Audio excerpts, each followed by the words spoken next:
Hey everybody, this is Brian LeBlanc, host of This Dementia Life video podcast. On the next episode, we're going to rerun an interview I did with Susan Suchan. It was such an emotional, thought-provoking, funny, interesting conversation. We thought it would be a great follow-up to the video podcast we did with her daughter, Heather Miller. So please join us for our next edition of This Dementia Life. See you then.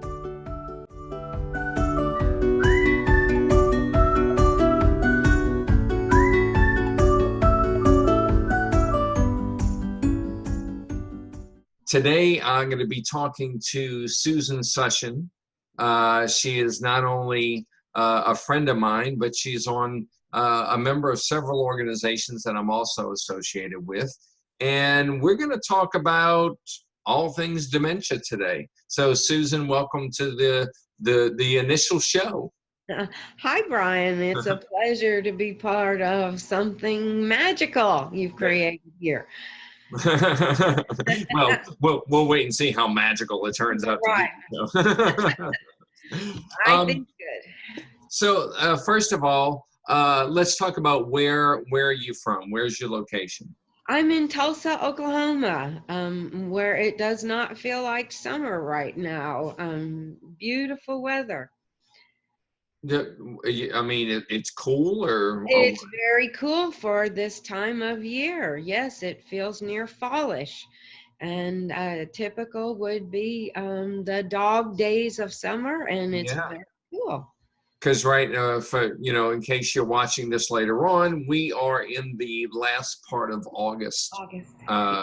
So where I am in Pensacola, Florida, where it's always sunshiny, it's pouring down rain today. So there you go. It's one of those things.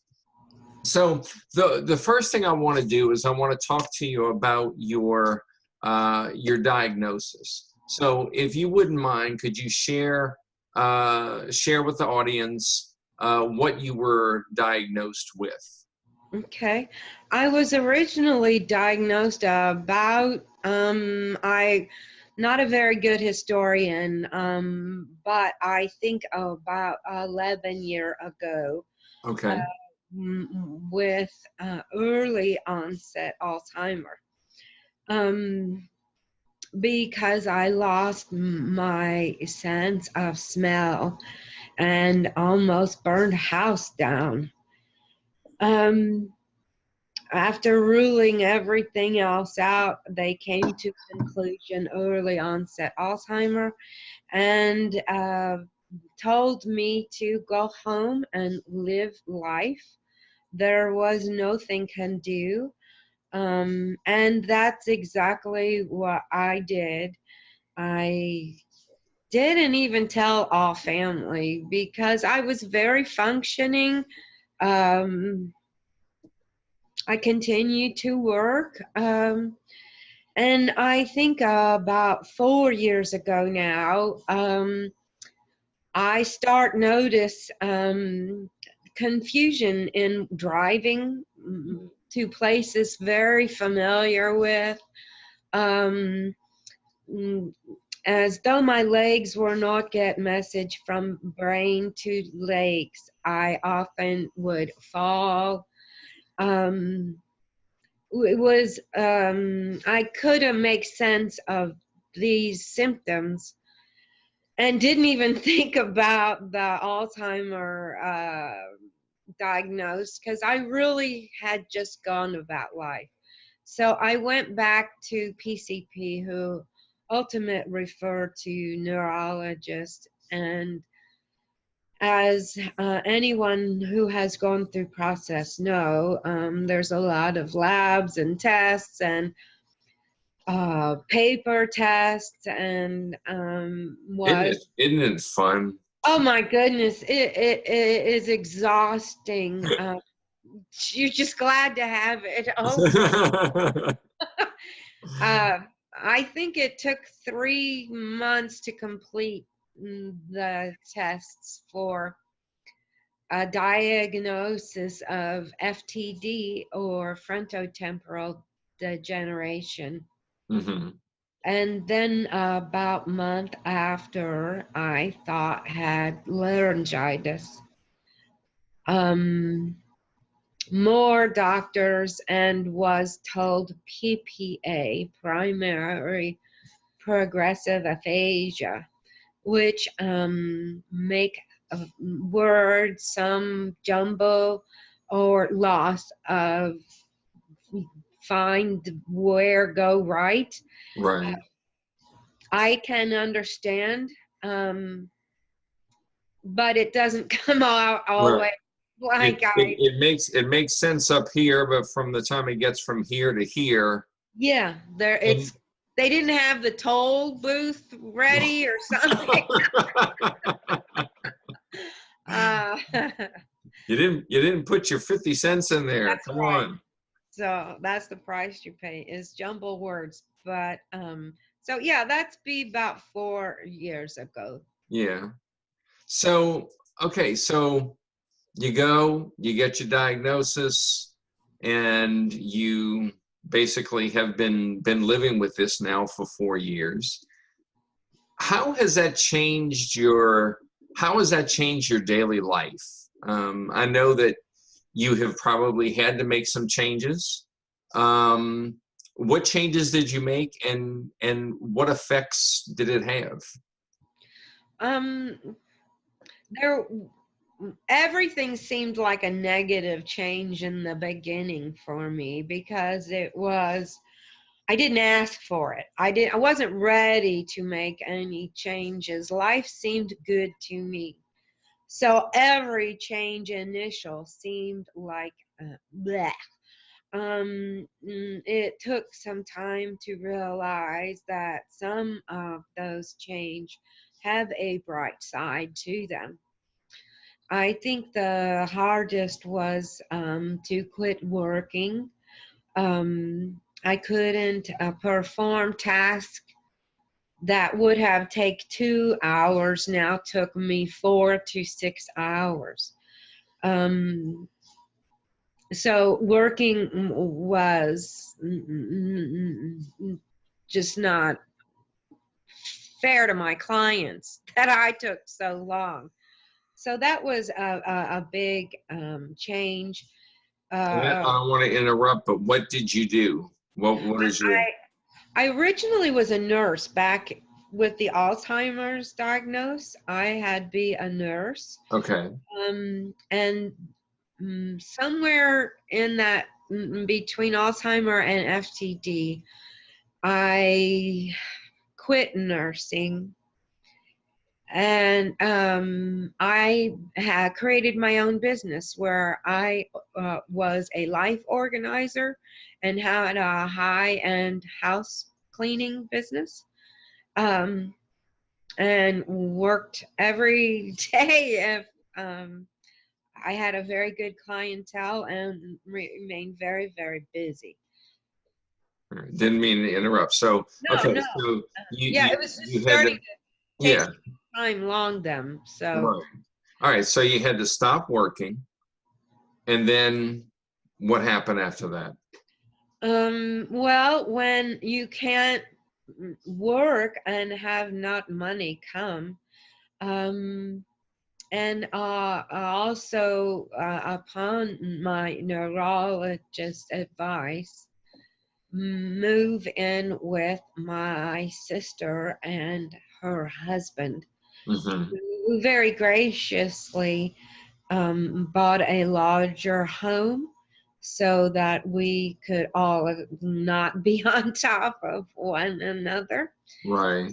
accommodate having me live their house. Sure, sure. Now, okay, so now you went from being a business professional to not working, and then living with your sister. How did Yeah. that change the family dynamics of, you know, she basically kind of went from being just your sister to then caring for you, Yeah. correct? Yes, and she's my younger sister. So, in every way imaginable, that felt backwards. And it took some time. My own pride got in the way. Um, they were very used to living alone too, their children grown and gone. So having another person in the middle of their life was awkward. So I think what found for us was to keep the lines of communication open. Um, I tend to talk out loud to myself. I've lived alone for a long time. And or I talk to my dog. They were under the assumption I was mumbling obscenities at them, and I really wasn't. So we needed to Right. talk about that. So no feelings were hurt. And no one should feel like they're walking on eggshells in their own home. Well, sure. So having sometimes painful but very honest dialogue proved to be extremely beneficial for us. Having our own space. I still am a very independent person. Um, and part of my disease process is noise can be accentuated. So Oh, having yeah. a place that's quiet, I can call my own, feels and sounds real good for me. Well, as far as talking to dogs, I mean, he's not, he's never far from me. Oh, he's Um, adorable. and whenever I'm on a video conference or anything, he feels like he has to be part of the conversation. So, um, I talk to him a lot too. So, Yeah, um, and he's a great listener. So I can understand, right. It I can works. understand There's that. no talking back or disagreeing ever with me with Exactly. And yeah. if he wants to, he just kind of runs away. So, uh, and just for the people tuning into this, as you see, I'm sitting in my kitchen. You're sitting in your living area. And I didn't say this in the beginning, but I do also have Alzheimer's. I was diagnosed in 2014 of having Alzheimer's disease. So if you see me shaking my head a lot, it's because I'm agreeing with what Susan is saying, because a lot of the things that she experiences, I experience. Mhm. However, we experience things in different ways. Yeah. Um, and one of the things that we do, I still live with, I'm married and have children, but they're grown. But they all pitch in and take care of it. But it changes that dynamic. It They go from being a family to a group of caregivers, mhm. and that's kind of It's hard hard to to accept. swallow Yeah, sometimes. yeah, I think too that trust, having trust that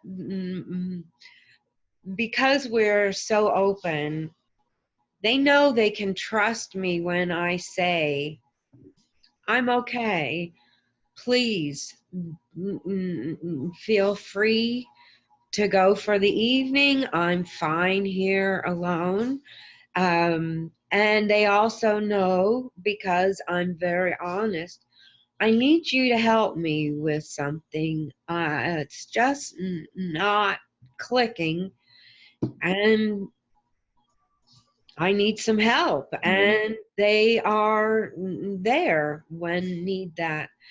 So honestly, challenging myself to this isn't just about me.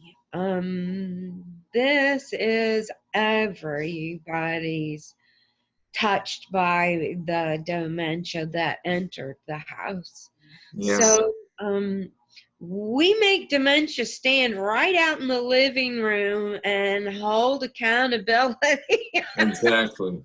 Exactly. Because sometimes it's not me, it is my dementia, not understanding the nuance of a joke, Oh yeah. that they may interpret as me be angry or upset. I just didn't understand it.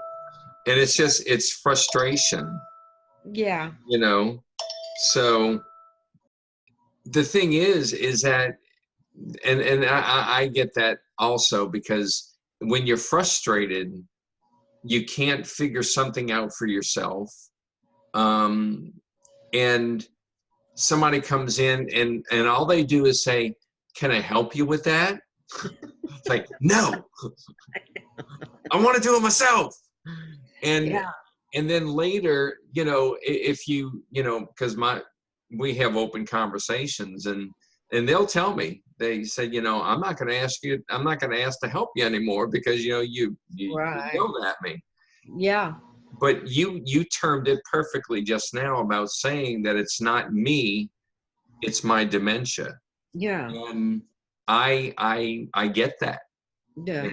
I Yeah. understand that. I think when we quit, or when I quit beating myself up for the inability to catch that nuance or figure out how to put lots of things feel like they're puzzles to me.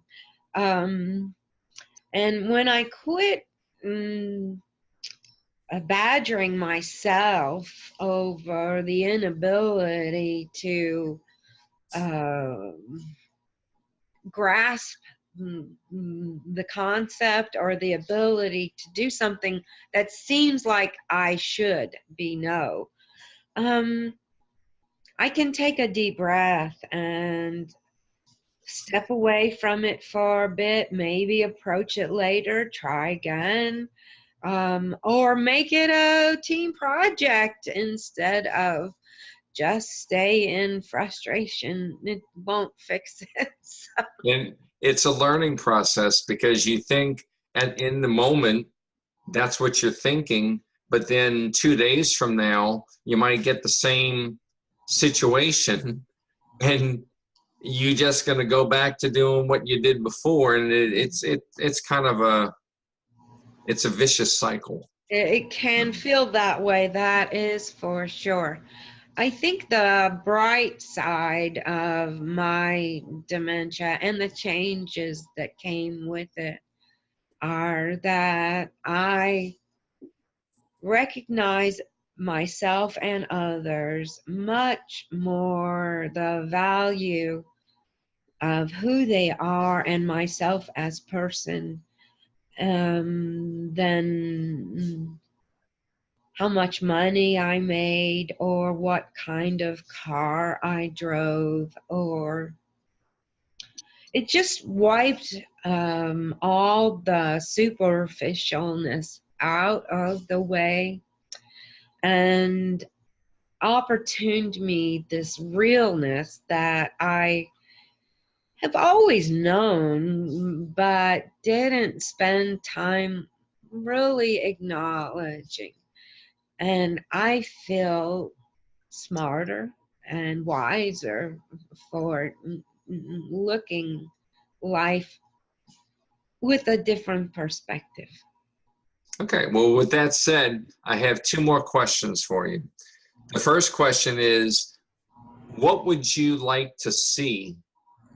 There's all kinds of things swirling around right now about, oh, we're very close to a cure, or we're very close to this. What would you like to see for the future in the dementia world? Well, I think, of course, we would all love to know there was a cure.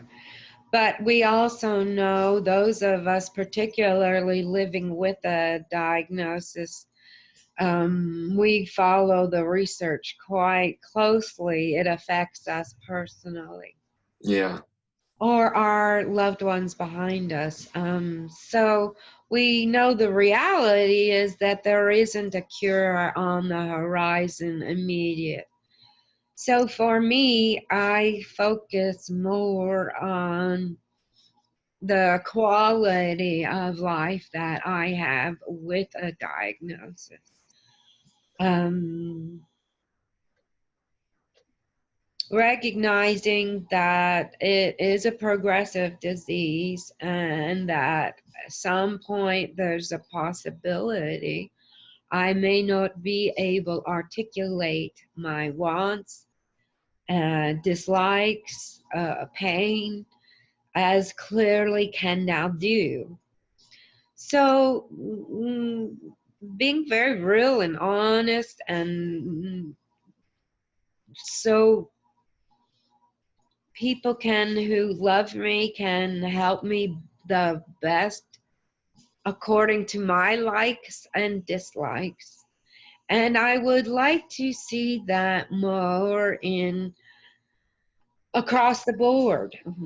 From the moment you're diagnosed, I would love to see more information provide for support. Um, Recognizing that every person will experience their dementia in their own personal way. Yeah.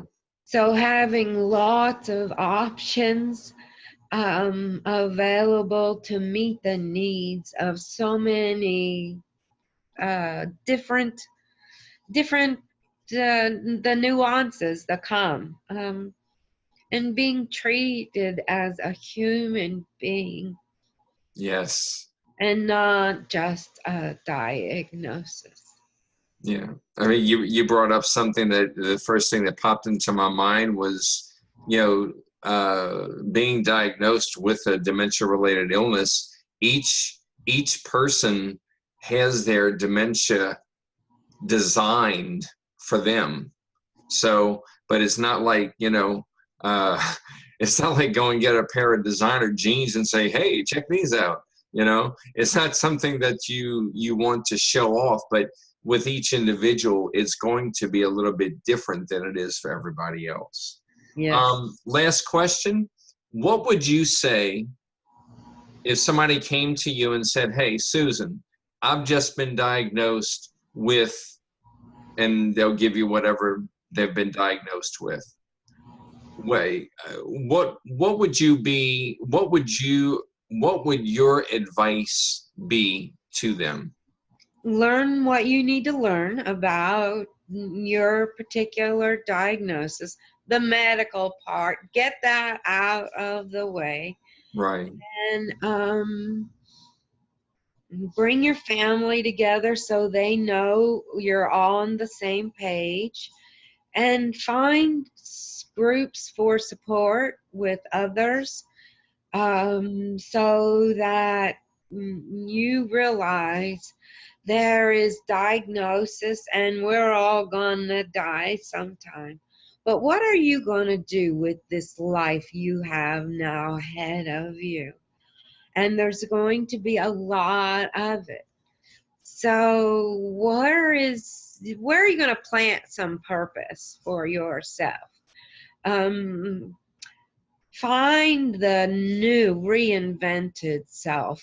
Uh, um, Cry and mourn the loss of some things that will change, but recognize there's always another door open to look inside and find a part of self or others you didn't even know there be.